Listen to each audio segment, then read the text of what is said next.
thank you all for being with us tonight. My name's Devette Sweeney, and I'm with Central Kentucky Community Foundation. And I'll be the first to say that I know that none of you are here to hear me. You're here to hear Alice's story. But before she joins us, I thought it was important to give you a little context on why the Community Foundation is having this event tonight, and to tell you someone else's story. Our role here is to help carry out the philanthropic dreams of people in our community, of the donors that we work with. And we do that in various ways, making grants and scholarships and connecting people with things that matter to them. Two people who spent most of their adult lives living and working in Elizabethtown left their estate to a philanthropic dream that was important to them. Their story is important, and it deserves to be shared. Marvin and Joyce Benjamin moved here in the 1950s. They operated Melody Music Store in downtown Elizabethtown for many years. Marvin was Jewish, and Joyce, she was Catholic. We can only speculate on some of the circumstances and experiences that they had over those years living in a small rural town in Kentucky that led them to leave their life's earnings and savings of $2 million to establish the Marvin and Joyce Benjamin Fund. The purpose of the fund? To fight hatred, bigotry, and anti-Semitism.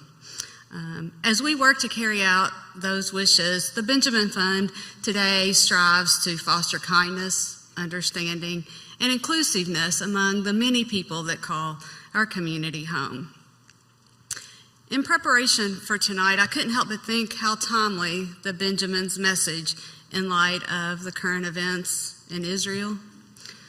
Violence, sometimes in the most unlikely places, whether it's here on our domestic soil or in foreign lands, it provides the platform that reiterates to us how important the message that the Benjamins set to deliver, how much that still resonates today.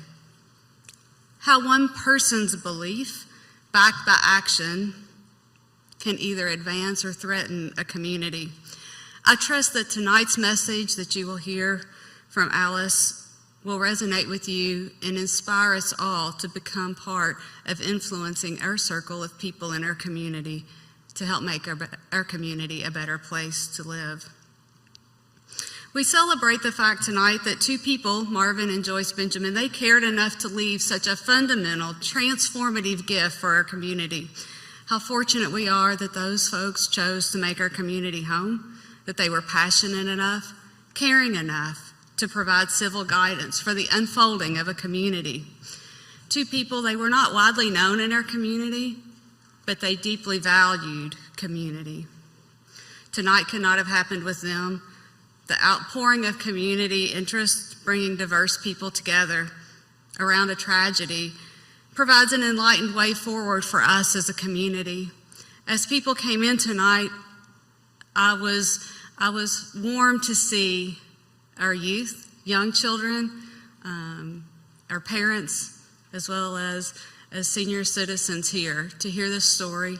I watched a mom, I'm going to assume, in the hallway explaining what was on the murals to her children. And that is how we carry out the wishes of the Benjamins to help educate our future generations on the importance of these topics. I've been thinking about the Benjamins a lot as we prepared for this program and how grateful we are as a community that they left a legacy for us.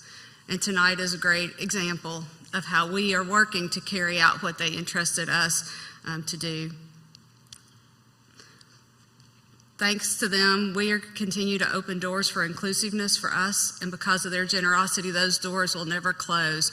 Their $2 million endowment will continue to support work like this forever. As you probably know, tonight's program is in conjunction with a mural exhibit, Never Again, Murals of the Holocaust. That exhibit is at Elizabethtown Community and Technical College in the Morrison Gallery, and it's open. It opened today and it closes on November 21st. There's details about it in your program, hours and things, where you can go and visit those murals. We've got a quick video that will show a little bit of context about that exhibit and why it's so important. The exhibit was here in 2019 as well, and we had students who were able to go and participate, as they will be able to again this year. So take a moment. When I'm teaching the Holocaust, the thing that comes to mind to me is to make sure that something like this never happens again. And we want to communicate that to our students as best as we possibly can.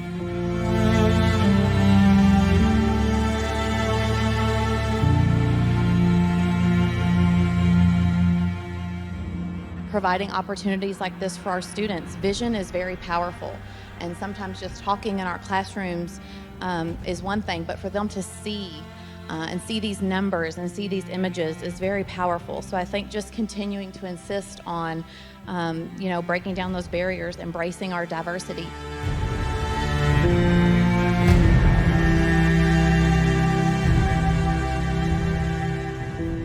Well, it teaches that each of us has our own personal spirit that we bring into the world or that we develop as we grow. And depending on what happens in our lives, that spirit may either be fostered or it may be crushed. And as I looked at all the different exhibits, I am fascinated with how well these young people have internalized the different emotional aspects of what is involved when there's hatred and when there are situations such as the Holocaust where people are, for whatever reason, selected as the group to be downtrodden. As you exit tonight, and I'll try to remember to mention this at the end of the program, you will see two of the murals here that you can view. They are representative of the 20 murals that are on display at ECTC. These murals were created by students in the VAMPE program of Gifted Studies at Western Kentucky University, and I think we have a couple of folks from that program, maybe Dr. Julia Roberts here with us tonight. That has been an ongoing program now for over 20 years where students study the Holocaust and design a mural each year depicting their reactions and impressions from that study. I want to introduce now Julia Springsteen, who is our Benjamin Fund coordinator, who has been key in bringing this event and the mural exhibit to life for us, to tell a little bit about her role in the program and her passion for this work for our community. And then she will be introducing our next speakers. Thank you.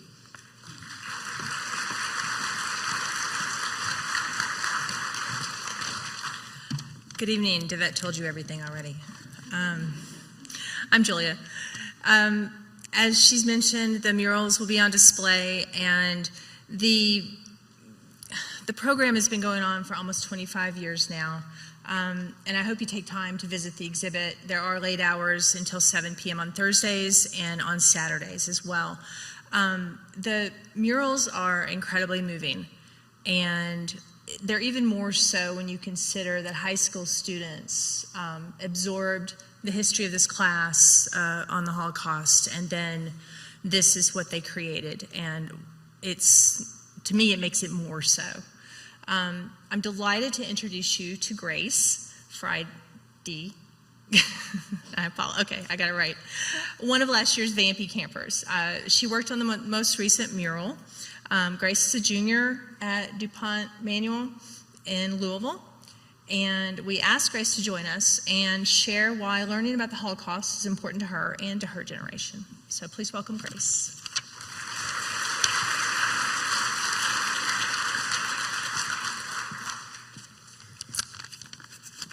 Got to get my notes out. But I just wanted to say, first of all, thank you so much, Julia, for inviting me to be here today. It's just an amazing opportunity to come and tell you all about the wonderful program that I've been a part of for the past 3 years. First of all, just to reintroduce myself, I'm Grace Friday. I go to DuPont Manual High School, and I'm in the Journalism and Communications Magnet.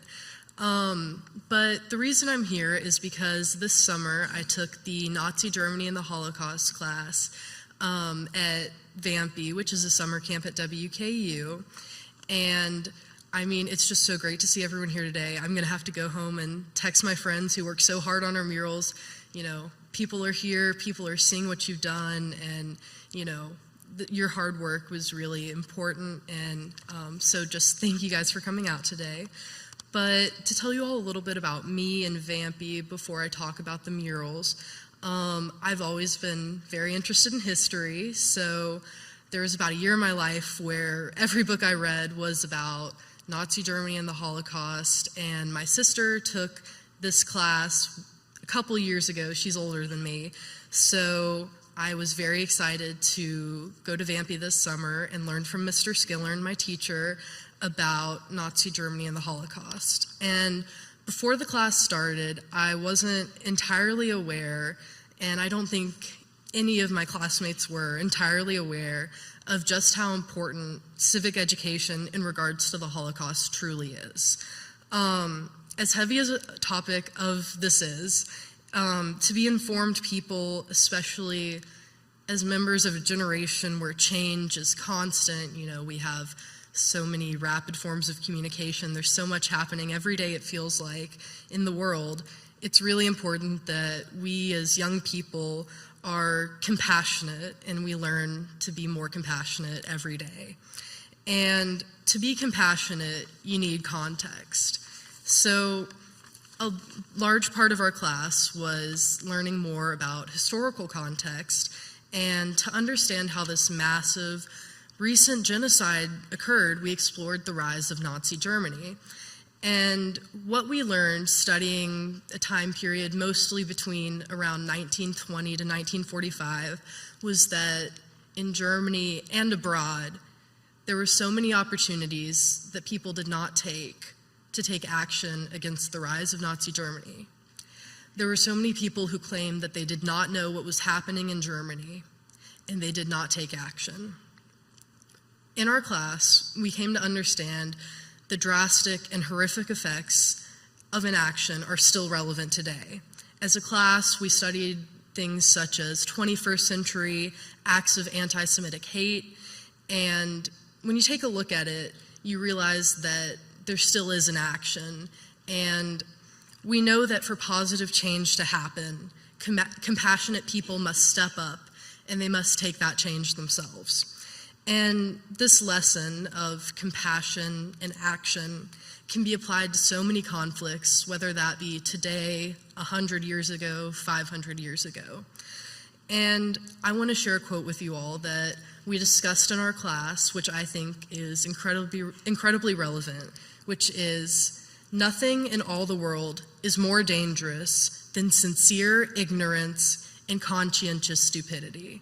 This is a quote from Martin Luther King Jr., and I think that it truly does say a lot about how ignorance and inaction, as we learned in our class, and as I'm sure you all are aware, is one of the main reasons that change can't happen. And I will say I'm pretty confident that, at least for the most part, even my less serious, less focused classmates and I are not as ignorant as we were at the beginning of our summer camp this year. And I want to tell you all a little bit about the murals. So Mr. Skillern, our teacher, has been teaching this class for, I want to say 25 years, but he's been a teacher much longer. In fact, my parents and my uncle both had him as a teacher when they were in high school. So, you know, Bowling Green's a small town. So Mr. Skillern has led students in creating these murals for quite a while, and even the people who didn't have the immense pleasure of taking this class are going to be able to see the impact of learning about the Holocaust, learning about how it's still relevant today. And speaking of which, I cannot encourage enough that you go and see all of the murals on display because they're super cool. In fact, my sister, hers I think is on display, and some of my good friends, they also have murals on display, which is super cool. And these murals are, you know, wonderful pieces of art, and they're truly a testament not only to Mr. Skillern and the Center for Gifted Studies at WKU's dedication to teaching students of Kentucky, but they're a testament to how in education on the Holocaust, on compassion, and on taking action as young people can lead to change. Because I know that when I was taking my class this summer and we were creating this mural, none of us could have imagined, a room full of people here learning about our murals. And it's really great to see that our actions can have an impact. And just to finish off, obviously it's not always easy to learn about genocide, violence, and ignorant hate. I know that Mr. Skiller's had plenty of people ask him, why do you teach a class about that at a summer camp for teenagers? But as young people, it is our responsibility to understand the past in order to protect the future. And I just want to say thank you all for being here today, and I'm sure everyone is as excited as I am to hear what Alice has to say. So thank you.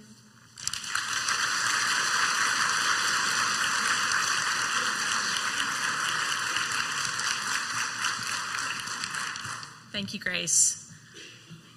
So the Benjamins' desire to better our community by fostering more tolerance and understanding has always struck a chord with me, and it's an honor to do this work. We hope this event and the murals humanize these tragic events of our past. Everyone can make a difference in our community by focusing more on what we have in common rather than our differences. Our featured speaker this evening is Alice Dreyfus Goldstein. Ms. Goldstein immigrated with her parents to the U.S. from Germany, in 1939 after enduring legalized anti-Semitism for 8 years under the Nazi regime. Sadly, the discrimination did not just evaporate when they arrived here. Mrs. Goldstein's story runs the gamut of emotion: love, loneliness, uncertainty, and loss. It also contains strength of spirit and faith, as well as optimism and resilience, which is needed for everyone, I think. A graduate of Connecticut College and Brown University, Ms. Goldstein has published demographic studies focusing on population mobility in reaction to modernization and on contemporary American Jewry. She served for some 25 years as research associate at Brown's Population Studies and Training Center. And so please join me in welcoming Ms. Goldstein to Hardin County.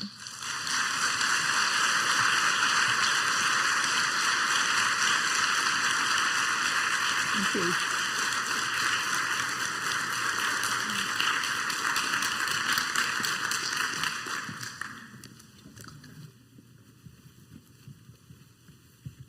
Thank you so much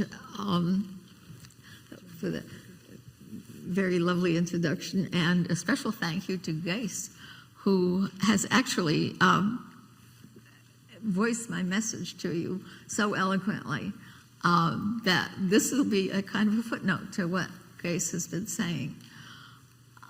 I'm here to tell you about my own story, but only as an example of what I think we need to learn from the Holocaust.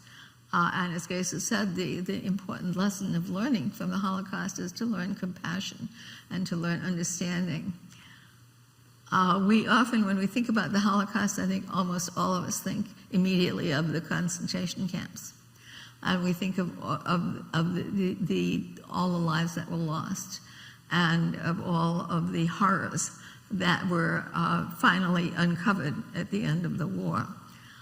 And that is certainly very important. Never forget.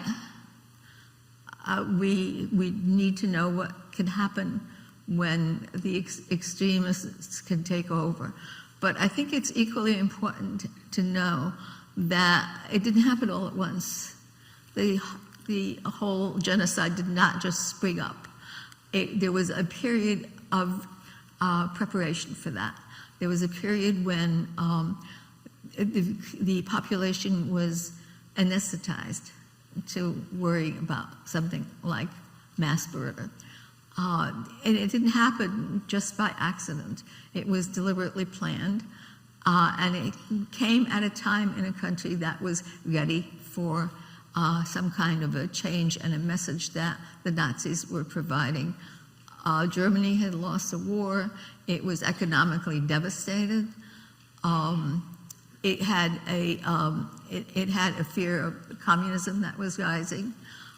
There was a rural population that felt left behind, that felt that many people were in the cities that didn't understand what they were going through.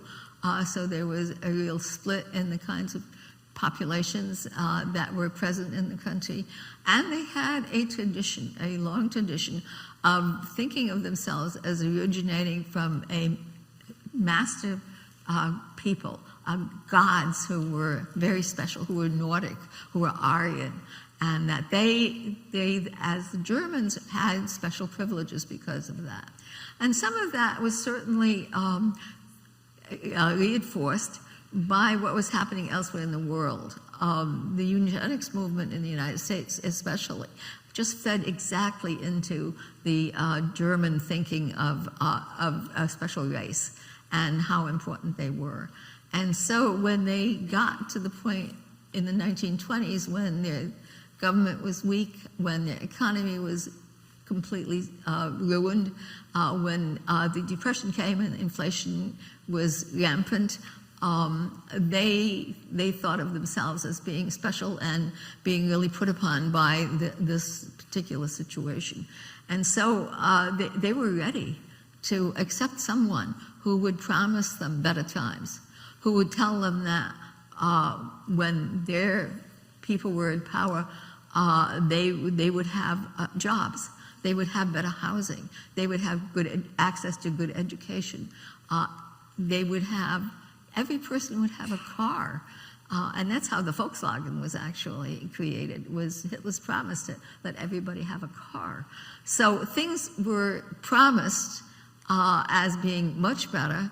And so when Hitler began to unleash his programs against the Jews, there was a ready population waiting to accept that.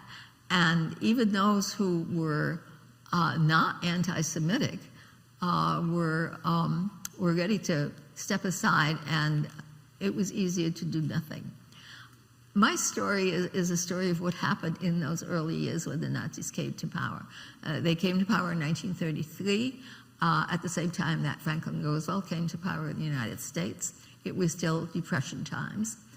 And the war did not start until 1939, so there were several years, 6 years, when the Nazis had a chance to unleash their programs and sensitize or desensitize the population to what they were perpetrating against the Jews and any other subgroup of the population that they thought wasn't worthy of living with Aryans. So I'm going to tell you my story. I'm try to angle a little bit so I can see what's on the screen.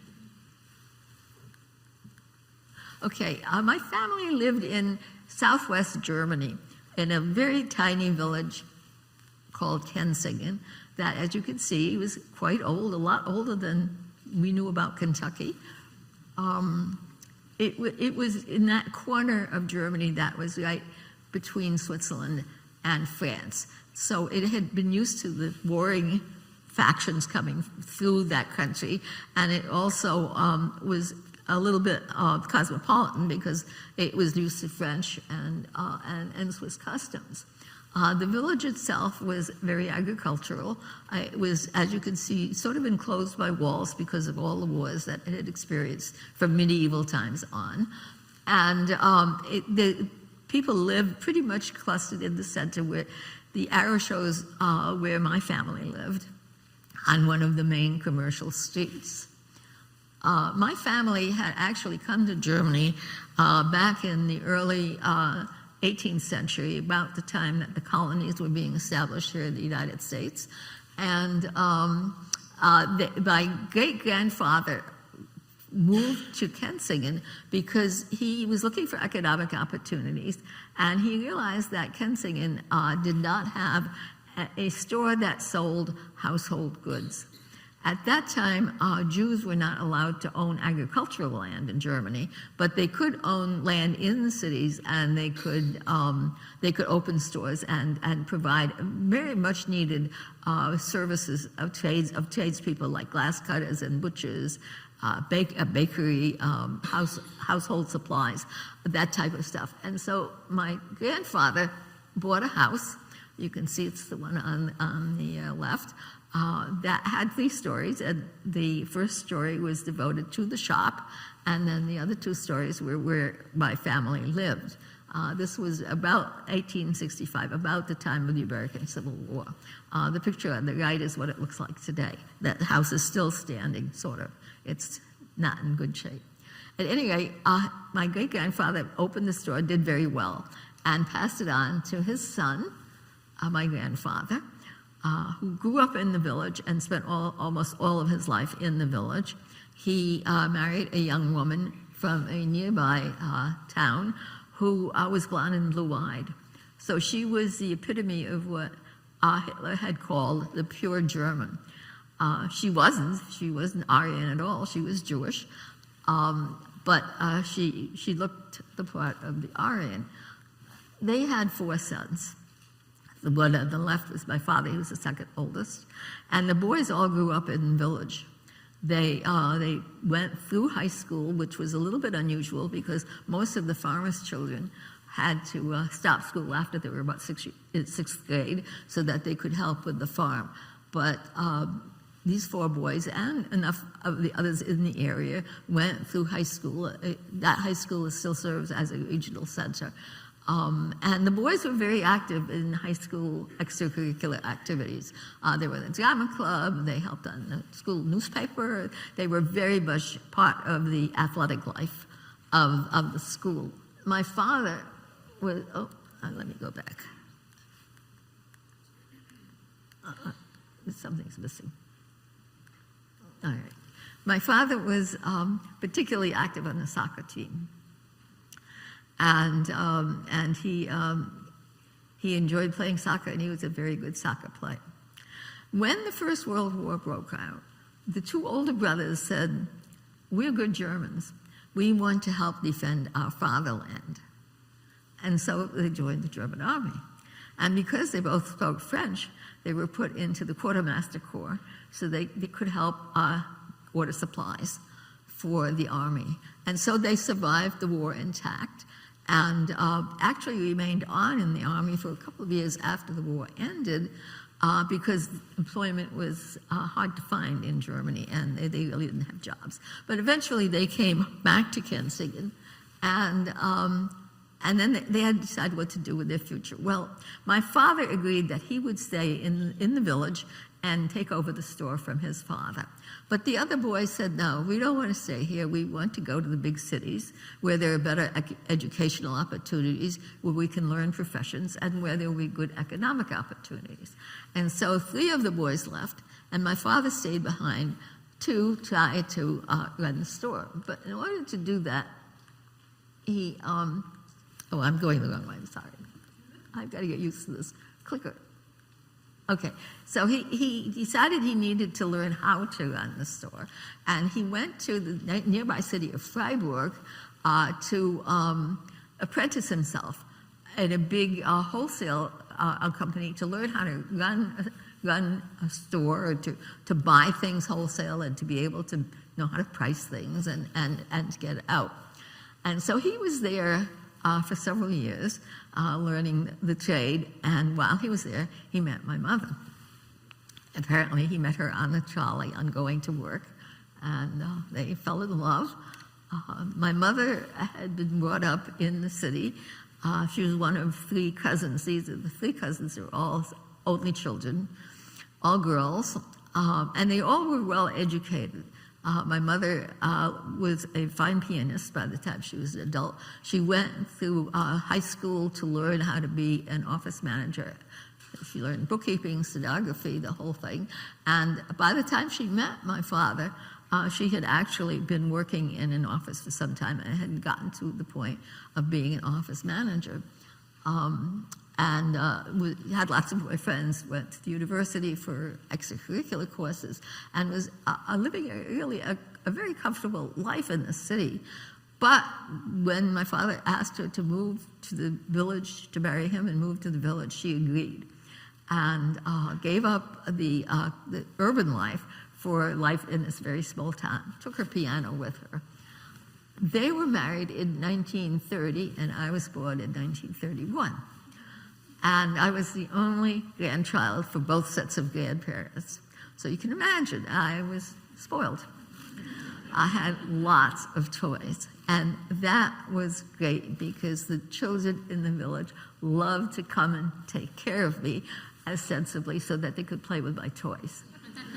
And I had lots of friends, lots of people who would come out, take me out for a ride, come into my house and play with me. And years later, they told me, you know, when we had a rocking horse, it was a broomstick with just a little handmade head on it. But you had a real rocking horse, and we loved to come to your house. So I was very popular. And this was a very good time for my family. This is probably the happiest picture I have of my family, of the three of us together. It was taken probably 1932, 33, just before Hitler got into power. Everything was going really well. The business was thriving. My father had bought a car, and he was the first person in the village to own a car. So he was seen as the person who was going to modernize the village. And he used the car to go out into the countryside and sell his goods there. They would order things from him, and he would bring them to his customers. So he was providing a wonderful service to these people, and they were so appreciative. And so he became popular in a really wide area. He knew the people all over the outside the village in the peasant housing and farms that were out there. And things were going really well. My parents were extremely popular in the village. My father liked to play cards, and so evenings would go out to his friend's house. My mother gave concerts for the village women when they had time, so she would play the piano for them. I was out a lot, and some people have told me that I was welcome to walk into any house. They were glad to see me or to see my parents. So this was a really wonderful period. And things were, you know, I was totally integrated into village life. Mardi Gras was a big deal. And so I had costumes for Mardi Gras, as did my parents. And I was out and about. And then when Hitler came to power, everything changed. In the village, there were enough people who backed the Nazis so that the villagers immediately felt the reactions, felt what had happened. My father, as I said, was a good soccer player, and he was a member of the village soccer team. The first thing that he noticed when the Nazis came into power was that he was told, you can't be on the soccer team anymore. You have to leave. Because the Nazi ideology was that Jews were inferior. They were physically inferior people. They weren't really people. And so if they were on sports teams, that team would lose. And so my father was told, leave. And people told me many years later, you know, we didn't really like to do that. We didn't think it was a good law. We thought the law should change, and then we were sure it would change somewhere along the way. But meanwhile, as German citizens, we had to obey the law. And so we let him go. And that winter, he also had to leave his bowling club for the same reason. In the spring of 1934, my father was a member of the village choir, and the choir was giving its spring concert. At the end of that concert, the choir master got up and said, all right, we'll all stand up and we'll give the Nazi salute.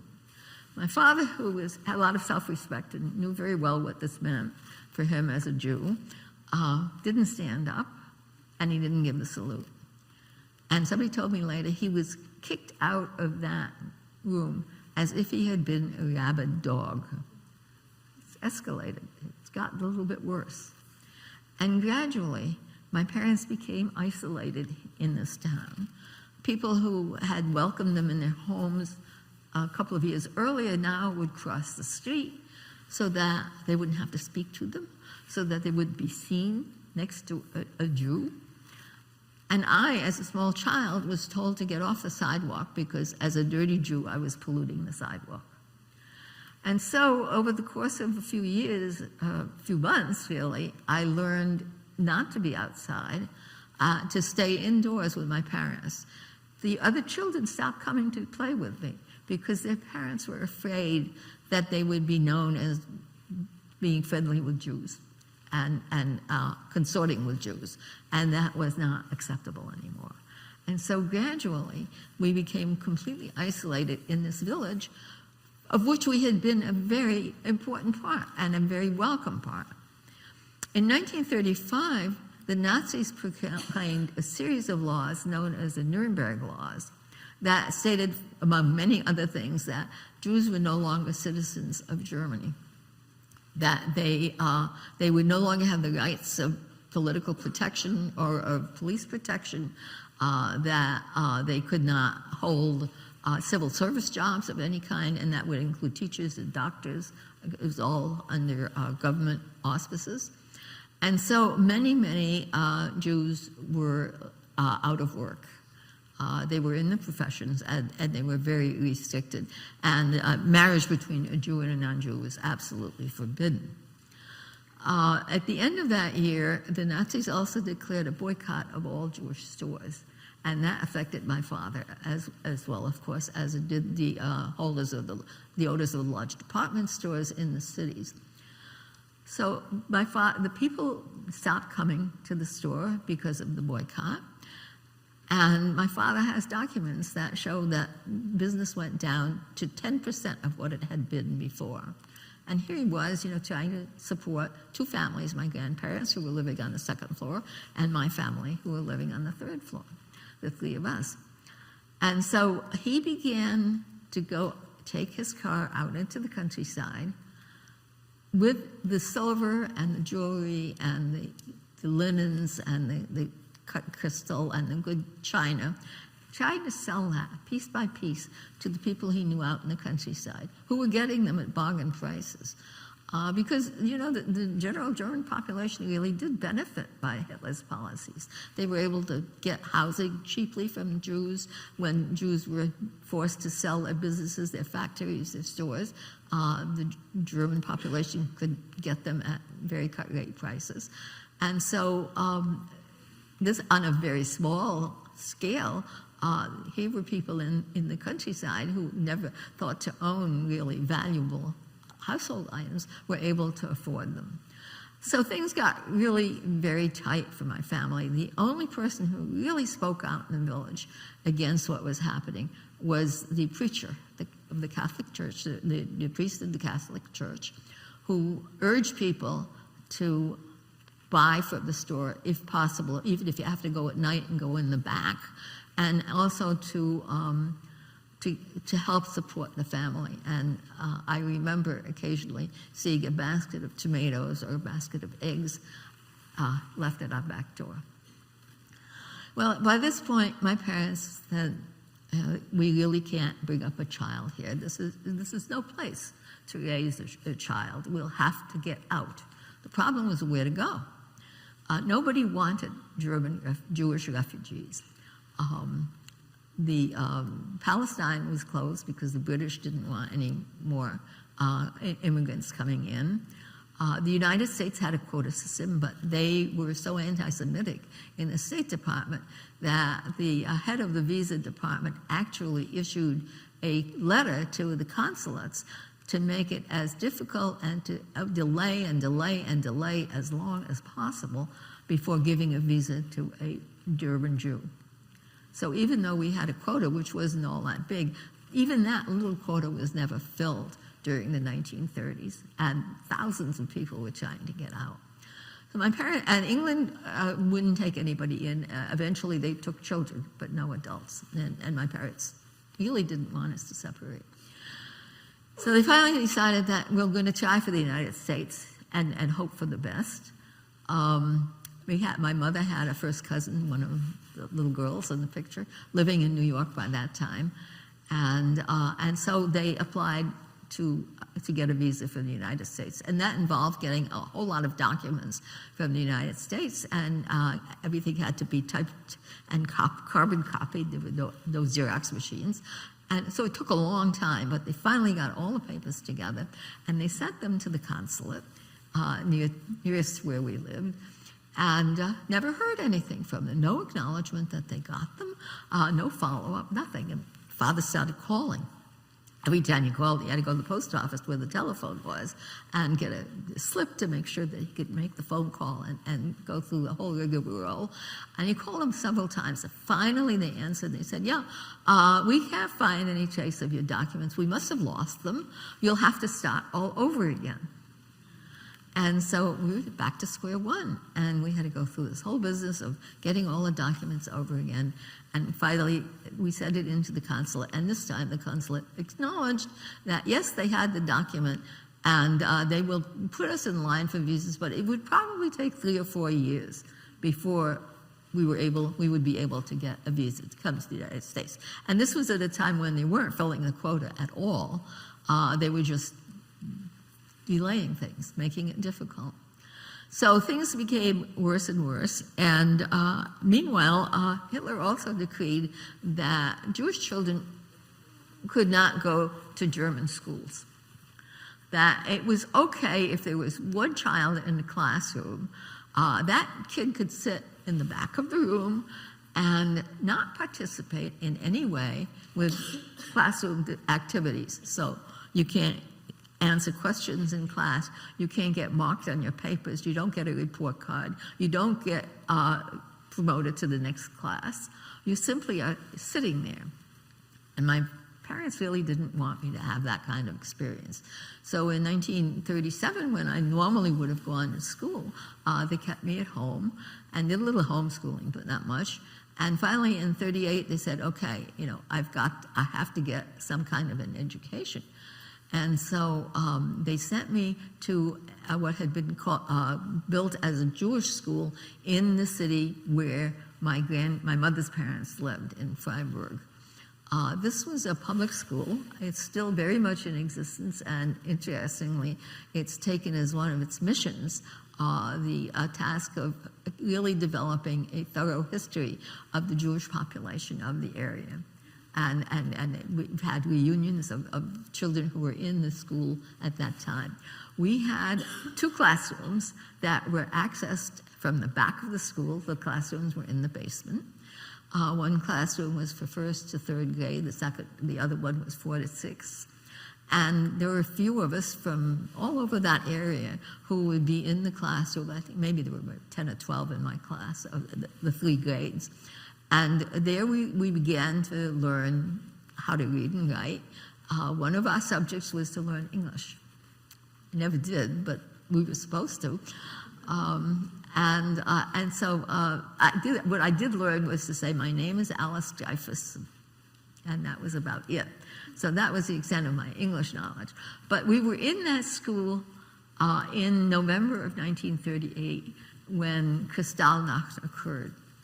Kristallnacht was a pogrom, a violent action against the Jewish population that was organized by the national government. But they wanted it to look like a kind of a spontaneous uprising. So they asked the soldiers and the police who were involved in the activities to wear civilian clothes. And they wanted to see what world reaction would be to this. What happened in the city in Freiburg where I was is I knew that my grandfather disappeared from the household, and I knew that the synagogue had been burned down. Over 600 synagogues were burned in Germany. This was a synagogue in Freiburg. It was in a very prominent location in the center of town, right across from the university. And we went there quite regularly. My parents would go visit my grandparents quite often, and we would go for holidays. This is what it looked like after Kristallnacht. And I remember walking by it and smelling the burning embers. I didn't know what happened in my hometown because I wasn't there, but I heard about it. During the day, before the violence of the evening, before the synagogue. There was no synagogue, by the way, in this little village. There were too few Jews to support one.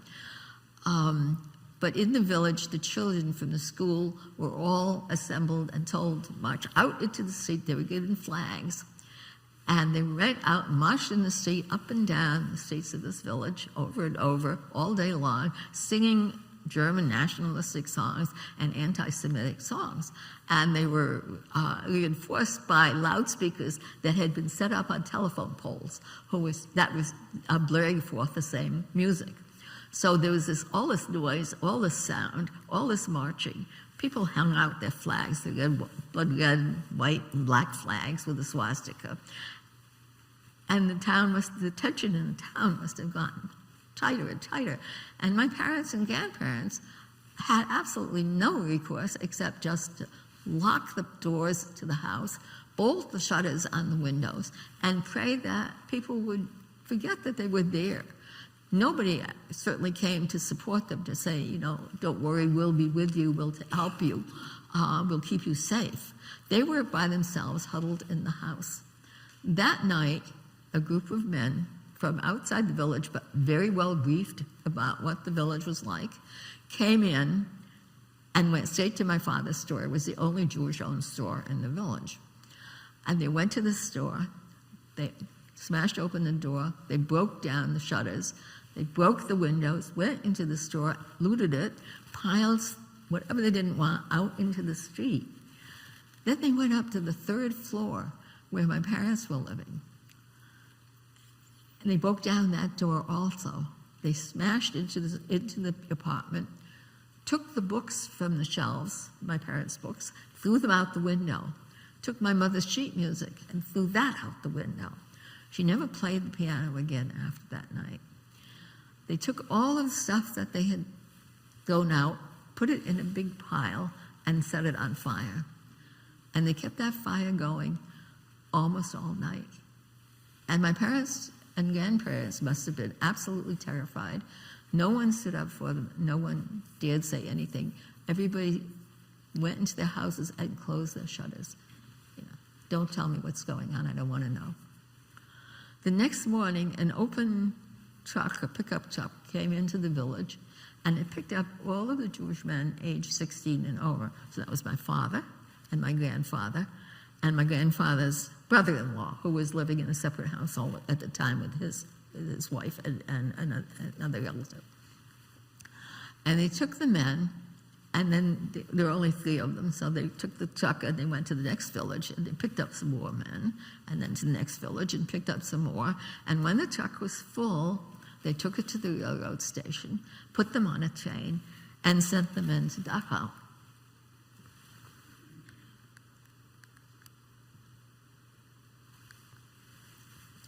Dachau was the first concentration camp that Hitler had ever built. By 1939, by 38, there were 2 others in Germany, so there were 3 altogether.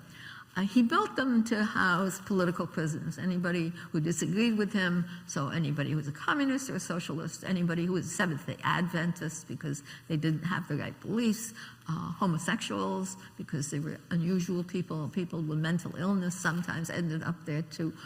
By 1938, those camps were full. They were full to overflowing. And suddenly, each of the camps got about 10,000 more Jewish men. And so you can imagine what conditions were like. There was no room to sleep. They were piled on top of each other. Food was always starvation rations, and now it was half that. There was certainly no medical facilities that would have been capable of handling that number of people. And the Nazis realized that this was a situation ripe for some kind of an epidemic, that typhus or some other disease was very likely to break out and to spread. And they were afraid that some of their own people, some of the Gestapo, would get sick because of that. And so they decided that they would take down the population of the camp, and they said anybody who's age 60 and over after only a week or so should would be able to leave.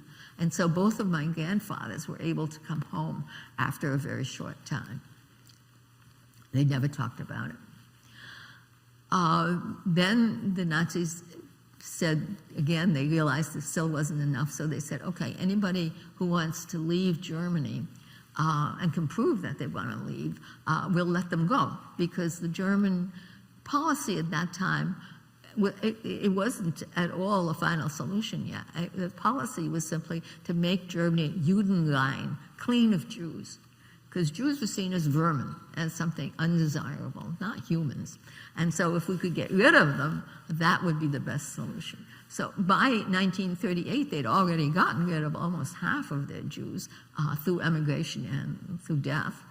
And so there were about 350,000 Jews left in Germany by this time. And they said, well, any of the families who want to get out, who are trying to get out, we'll release the men.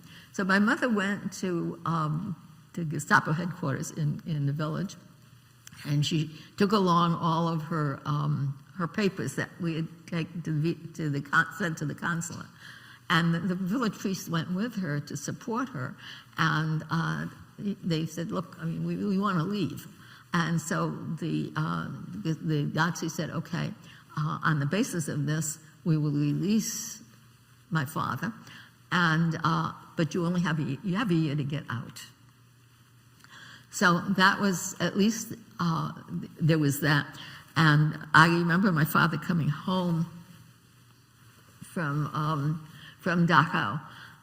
His head was all shaved off, and he was just, he looked different. He was traumatized, horrified.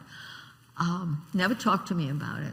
I only heard bits and pieces from listening. You know, little children have big ears. And I heard what was going on. But they were, so he brought with him a souvenir, which I still have. I have the original. Dachau was the first place that the Nazis used yellow stars to identify Jews. And this has really become a kind of a symbol of the Holocaust. They issued these to the Jewish inmates in Dachau. They had been giving political prisoners green triangles and Seventh-day Adventist yellow triangles. And so they decided the double triangle, making the Star of David, which was a Jewish symbol anyway, would be the appropriate thing for a Jew to have. And so this is a picture of my father's star that he was able to bring back with him from the concentration camp. Well, you can imagine how eager my parents were to get the visa process moving, and we tried to contact the consulate with very little success. There was also another problem that the Germans had really created for themselves, and that was that in order to travel internationally, it's of course important to have a passport, but you can only get a passport if you're a citizen of a particular country. And since Germany had declared Jews non-citizens, we didn't know how we were going to get a passport. And the Germans apparently realized this as well, because the following spring, they solved the problem by issuing identification cards to the Jewish population. And you can see on the left, there's a big J. So nobody was in any doubt that the holder of this card was Jewish. If you look on the right-hand side, you'll see underneath the picture is my father's signature. His name was Siegfried Dreyfus. The signature reads Siegfried Israel Dreyfus, because again, the Germans said Jews are not human beings, therefore they do not need real names, individual names. All the men should just be called Israel, and all the women should just be called Sarah. And so every time anyone had to sign an official document, the middle name had to be included to go along with this Nazi policy. And whenever any kind of official document was issued from a government office, the name had to be carefully changed to include the Israel and the Sarah. You'll notice that the photo is sort of a three-quarter view, and it's backlit, which is not the way you usually take identification pictures. But the Nazis said this is the appropriate way to take this picture and told all the photographers this is what to do, because this was the angle from which the nose would look biggest. And everybody recognized that Jews had big noses. That was part of the propaganda that the Nazis used. And so this was what my father's was, this is my mother's, and you'll see the Sarah under her name, and you'll also see that she looked completely traumatized. And people all said, you know, Jews don't really need ID cards, you just look at their faces and you know who they are. This is my picture. And I happen to remember that setting very well, because when I went up to have my picture taken, I did what I suspect most of you do when you have your picture taken. You smile, right? And so I smiled. And the photographer looked at me and he said, "You're a dirty Jew, wipe that smile off your face, you have nothing to be happy about." And so as a 7-year-old child, I didn't smile anymore. And next time I had my picture taken, I didn't smile in it. But with these cards, we had great hopes that we would be able to get a visa and a passport eventually. And sure enough, in May of 1939, we heard from the American consulate that our passports, our visa had been approved. And we were, I think our visa number was something like 936 and 37, 38, which is a low number. And this was already May, and thousands of people were looking to leave Germany. And again, it shows how slowly the embassy was processing the visas and how much they dragged their feet. But we did finally get the visa, and we were told, you know, we would have to pay a very high exit tax. And there were several other stipulations. Well, the tax was a problem. We had, obviously there was no business anymore. My father's store was ruined and closed. The house had to be sold because Jews were no longer allowed to own real estate. And so we had to use the income for the sale of the house, which was way below what it should have been, for paying rent to living in the house. Bank accounts were frozen, so you couldn't just walk up to the bank and get your money out. We had to apply to the German authorities to get our money out to pay the exit tax. So we had to do that, and then we were also told that when we left Germany, we could take with us on the boat, first of all, we had to, before we could get the official passport issued, we had to buy tickets for passage to the United States. So we had to, again, petition to have our bank account opened and to get the money out for the tickets. We did find a boat that had room for us, third class, leaving Hamburg on August 15th. And we were told that when we left, we could take one sort of steamer trunk with us that would be for our personal possessions. It was, you know, it was a little bit bigger than a camp lockup, but not much. We could take clothing and we could take documents if we wanted to, but nothing of value. The only jewelry that we would be allowed to take out would be gold wedding bands if you were a married couple. And if you're over age 16, you could take a watch, either a wristwatch or a pocket watch. And you would be allowed to take $5 per person in cash. And that was it. And so I had pierced ears, and I had a little ruby earrings in my ears. I had to take those out. And my parents had to leave whatever they had left of value. But we were able to get on to Hamburg on August 15th and get on board the ship. The ship didn't get to New York until August 28th. It's a long time. It zigzagged across the ocean because it was afraid that submarines might try to torpedo it. But we finally got to New York on August 28th, and my mother's cousin was there to meet us, and she had arranged a 2-room apartment for us. And the war broke out 3 days later, on September 1st, 1939.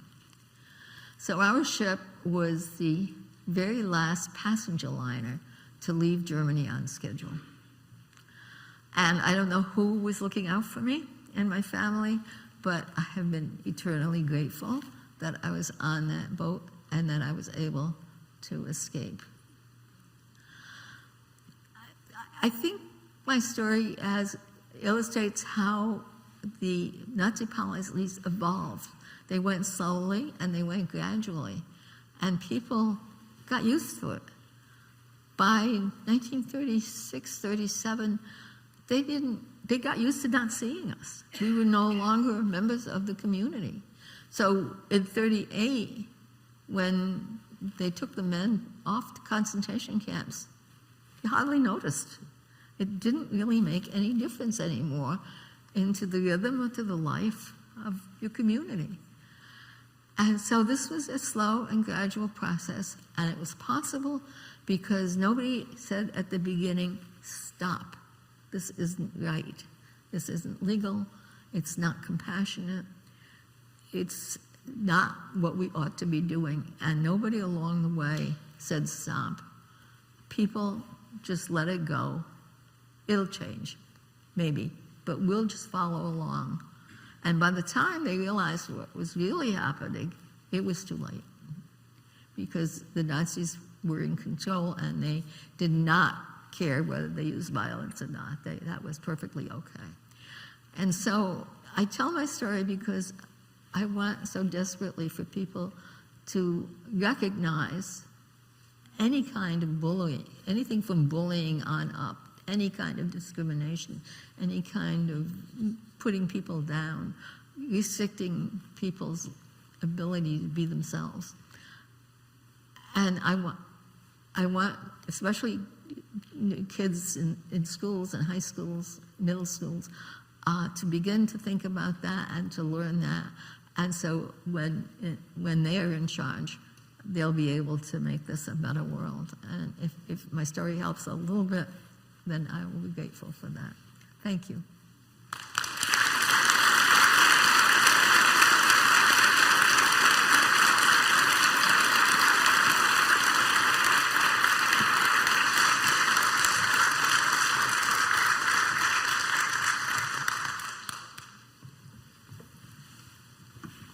Thank you. I'm sort of at a loss for what to say. But she has offered to entertain questions for a few moments, and we have someone with a mic to bring them around so folks in the house can hear if you have any questions that you would like to ask. Those lights are right in my eyes. Right in your eyes. Yeah, I can hardly see. We'll find the people for you. Any questions you have? I'm perfectly willing to either answer the question or tell you that I won't answer it, but here I am. Microphone is right here in the center of the theater, ladies and gentlemen. I'm just right here. What was your life like after you got to America? The question was, what was her life like after she got to America? Poor. We came with very little, as you know, and it was very difficult to find a job. This was still Depression times here in the United States. We had not gotten out of the Depression. And my parents, we landed in New York, but my parents absolutely could not find work in New York. We finally went to an agency that helped place unemployed, and they told us that if they really wanted to work, they would have to get out of New York. And they said they had a possibility in a place called Bennington, Vermont. Well, what is Vermont? Never mind where. I mean, I never heard of it. But there was a job there for a domestic couple. The woman was to be the cook and the housemaid, and the man was to be the chauffeur and the butler and the gardener. And they were willing to take a child along. And what they would do would be to provide room and board, 2 rooms in the attic, and they would be on call except for Sunday afternoons, and every other Sunday afternoon and every Thursday afternoon would be free time, and they would be willing to pay $25 a month for the 2 people to do all this work. And my parents said yes, for several reasons. First of all, it was a job, and it was a place where they knew I would be safe. And they wanted to get out of New York because they knew that if they stayed in New York, they would never really be American. They would never Americanize. And they figured out where Vermont was, and it looked as if that might be a place where they could learn to be Americans. And so they accepted that. You can imagine what psychological jump that must have been for my parents to, leap down from being very comfortable middle-class people. Never mind what had happened during the Nazi years, but before that, what they had grown up expecting to be, and then suddenly finding themselves as servants in living in somebody else's household. But they did it because they knew it was good for me, and they knew it was good for them if they wanted to become Americans, and they did. My mother learned how to cook American foods. She had a German-English dictionary on one side, I still can picture it, of the windowsill, and the Selman cookbook on the other side. And in the morning, the woman would come down and tell her what they wanted to make, and she would go from one to the other and figure out what she was going to cook. And they learned American foods. My father learned to love orange juice and Rice Krispies. And so we became Americans. Slowly, but gradually we did. Yeah, can you come by the microphone? Or maybe we can move the mic a little bit. There's some people that, yeah. Yes, I'm just wondering, how you dealt with the Holocaust and the Nazis coming to the U.S. What kind of anti-Semitism, if any, did you face when you first came as new immigrants, and what were the challenges as times have changed in the U.S. for you and your family?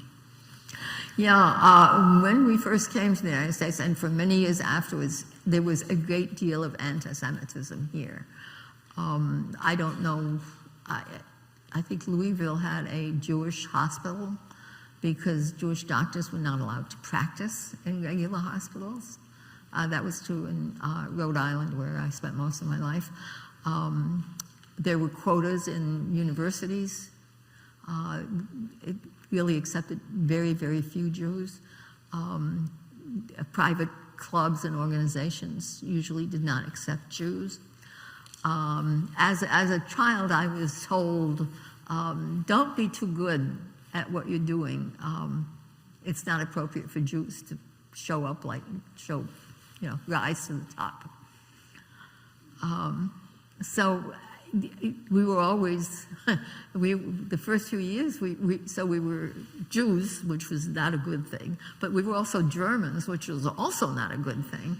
And we were actually declared enemy aliens by the FBI, and they came twice a year to make sure that we didn't have shortwave radios or guns somewhere in our apartment. So it became, there were a lot of sort of barriers to fitting in and being comfortable there. I apologize for the sensitive question, but I'm curious to know what happened to the rest of your family that may have stayed back in Germany. What became of them? I had my immediate family were my 2 sets of grandparents, and then I had 3 uncles and their wives. My father's mother died shortly after we left Germany of a heart attack. My other grandparents were deported in 1940 to France and were in camps. They weren't really concentration camps, but they were holding camps in France in deplorable conditions and very little in the way of food. But they were able to be in contact with us, and also we were able to arrange through cousins in Switzerland to get them monthly extra money so that they could buy more food. That lasted until 1942. We tried during that period to get them out, to get visas for them, and it was the same thing. They did not want to have more Jews coming into the country, and so it took 2 years until we finally got a visa for them. The day after the visa arrived, the American the Americans and the British invaded North Africa as the first step in moving up the continent. And the minute they invaded North Africa, Hitler closed the borders and nobody could get out.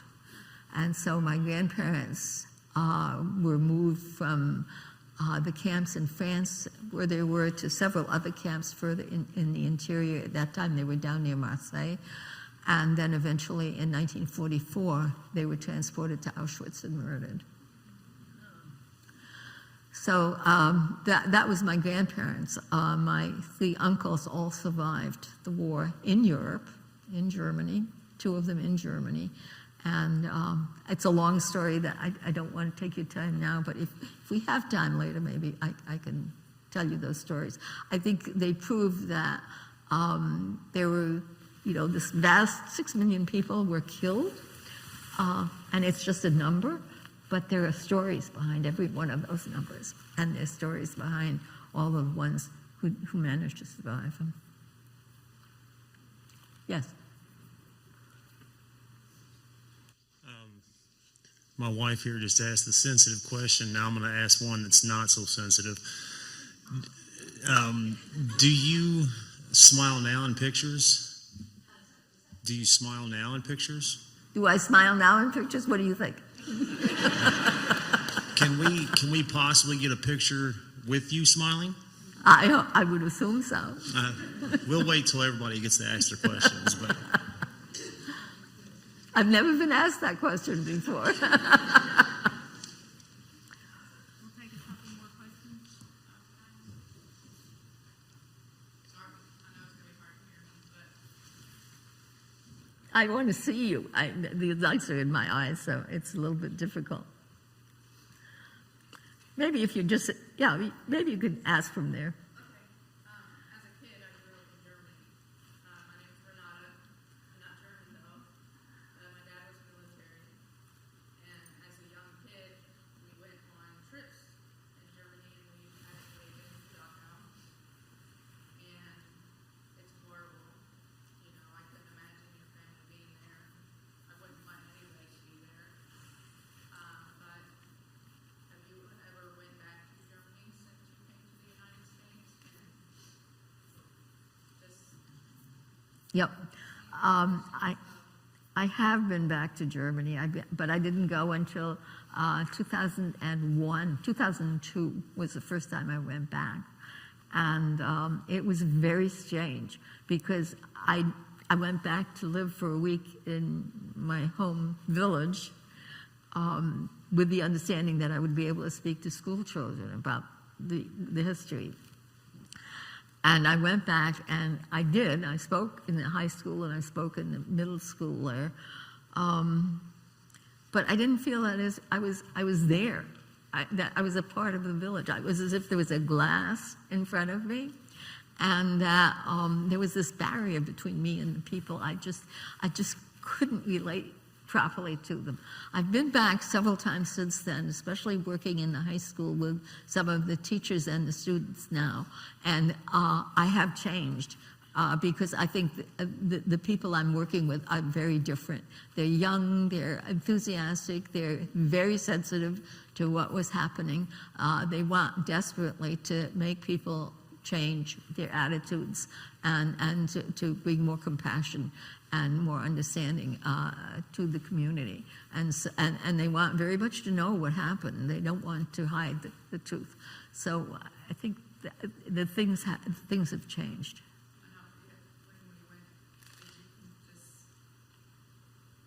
when we went to Dachau, it touched me, and that's most of the reason why I had a great humanities teacher here at college at HCEC. Great. And she has a good perspective of things. And whenever I would talk to her about, living in Germany, but I was military, so it was completely different. But it has the same line. It doesn't matter where you live at. Don't treat people like that. You only Right. That's right. Thank you. Well, thank you for them. I have not been to the camps. I wouldn't wish that upon anybody. You can feel it. I'm sure. I have not had the courage to go. Yeah. Thank you. One more, ma'am. Did music come back to your home? Only via the radio. Yeah, music was a very big part of my growing up here in the United States, and I learned through my parents to love classical music and to love opera and to love. The hit parade was always a big deal in my family. So yeah, I love music of all kinds, and my parents, as soon as they were able to afford it, bought tickets to symphony concerts and other musical events. So thank you. Yes, it did come back. One last question. Do you live alone, or do you live in a protected area, or do you not disclose where your home is? You mean now? Now.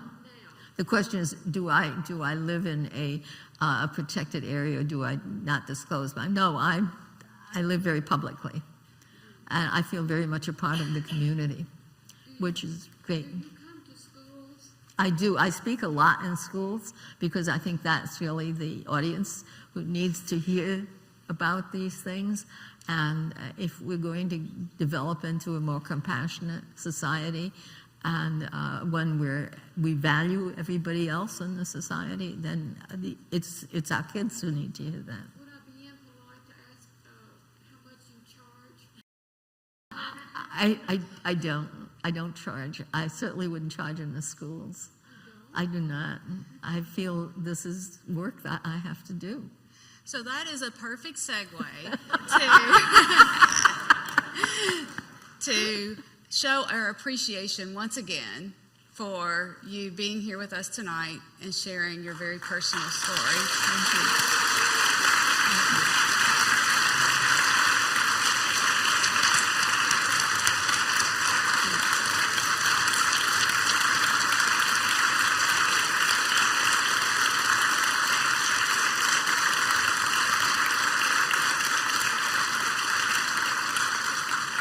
Do I let them know I'll be out and back if they want to talk to me? Sure. I've just got a couple closing remarks, and then we'll let you on with the rest of your evening. I want to say to the school comment, and I'll put Julia on the spot. The mural exhibit is open, and we are booking school visits. I've seen several teachers and school personnel in the room, and there is curriculum that supports that. So if you are a teacher, if you're connected with the schools, if you're a parent and you think it would be valuable for your students to see the exhibit, reach out to your school, reach out to us at Central Kentucky Community Foundation, and Julia Springsteen can help get that coordinated for you. We had students in there today, nearly the hour the exhibit opened. And so that, as Alice said, is where we want to try to make an impact and make a difference. Absolutely. And so with that, we do appreciate the partnership with ECTC to host the mural exhibit, of course the PAC for hosting us tonight, the WKU Gifted Studies program that over the 2 decades has produced the murals that we heard about earlier. But before I close, I also want to say thank you to you. It speaks to the nature of our community that you came out to hear this message, that this is important to you and that this resonates. And I think that is a demonstration of what the Benjamins wanted to accomplish. Some communities hurt right now from violence, but our community tonight benefits from the generosity of the Benjamins that allow us to have this program and to understand the implications of these types of actions for our people. Because of that generosity, we come together not only to remember those who suffered, as Alice has shared with us, but it is my hope that we also come together to be a better community. If you share a passion for the work of the Benjamin Fund and would like to be involved, we would love to have you. We are constantly looking for new ways that we can reach out and carry out the mission that they have charged us with. If you got a program where you came in, there's a comment section. We would love to hear your feedback on tonight as well as if you have an interest in being involved with their work. And that's not like a lifetime commitment, and you're not signing up for some horrible committee, I promise. But if you have ideas or you have seen things in other communities that you think would be valuable to carrying out this work, we would love to hear it from you. Alyssa says she'll be in the lobby for a little bit and be glad to visit with people. She also has a table with her books for sale if you would like to purchase them. And then, as I mentioned earlier, there's 2 of the murals as you exit that way that you can view before you leave. Thank you again for being with us, and safe travels tonight.